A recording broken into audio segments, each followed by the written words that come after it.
Aries. Maaari mong asahan ang patuloy na tagumpay sa iyong propesyonal at akademikong pagsisikap sa tulong ng mga planetang malapit sa iyo.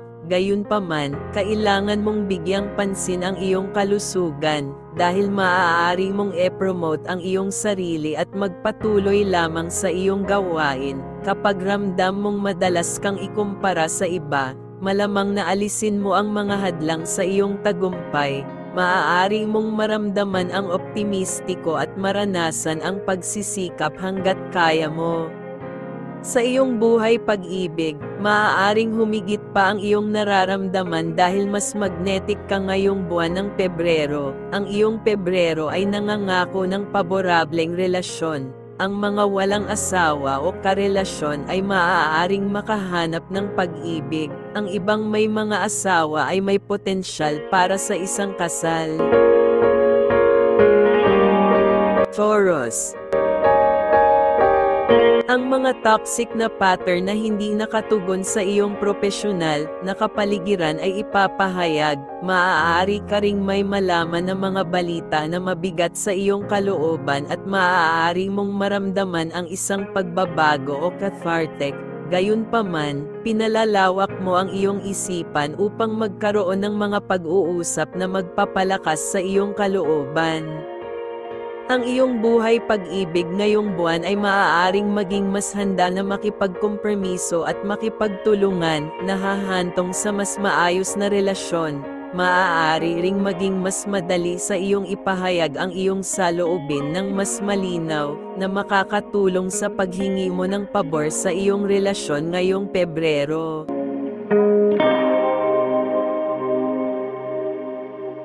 Cancer.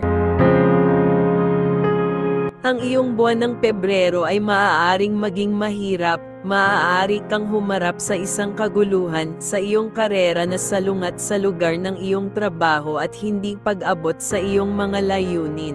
Ang iyong pamilya ay maaaring makaranas ng ibang mga alitan, ngunit ang iyong simpatsya ang makakatulong sa paglutas ng mga hindi pagkakaunawaan. Ikaw ay maaaring magkaroon ng isang kagalakan sa isang paglalakbay. Ang iyong kalusugan ngayong buwan ay maaaring maging malakas upang harapin ang anumang hamon na darating sa iyo.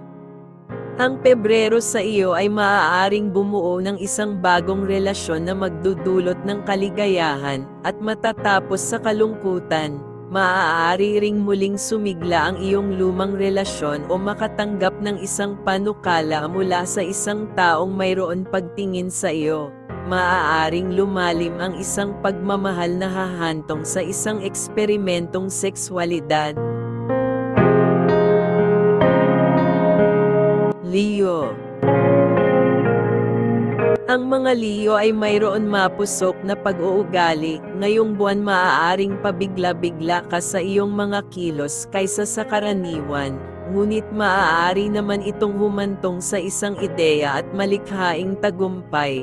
Gayunpaman, ikaw ay may hindi inaasahang balita na magpipilit sa iyo na baguhin ang iyong mga plano. Maaaring dalhin ng planetang Jupiter ang pag-unlad ng iyong propesyonal na buhay.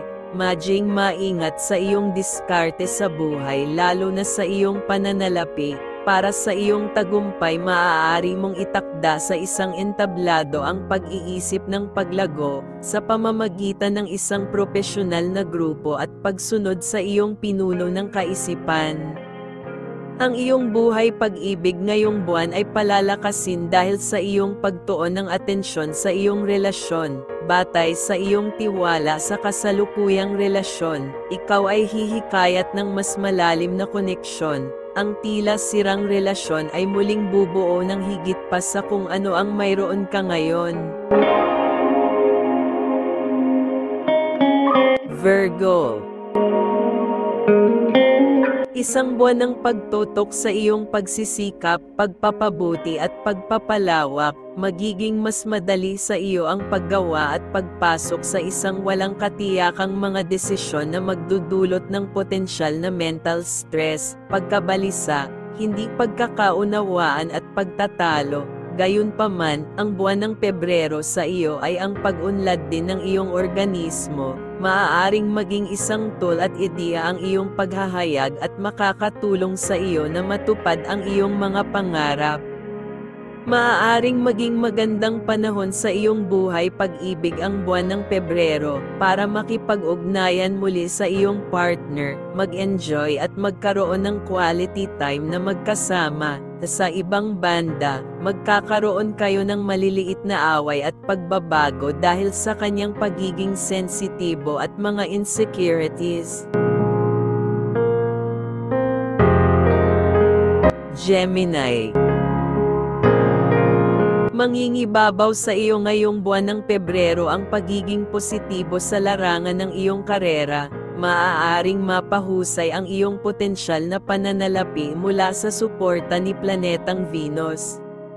Ang iyong buhay pag-ibig ngayon Pebrero ay maaaring maging isang kanais-nais dahil may mga bagong kapanapanabik na romantikong karanasan. Maaari mong palayain ang mga lumang sama ng loob at pagbutihin ang iyong relasyon.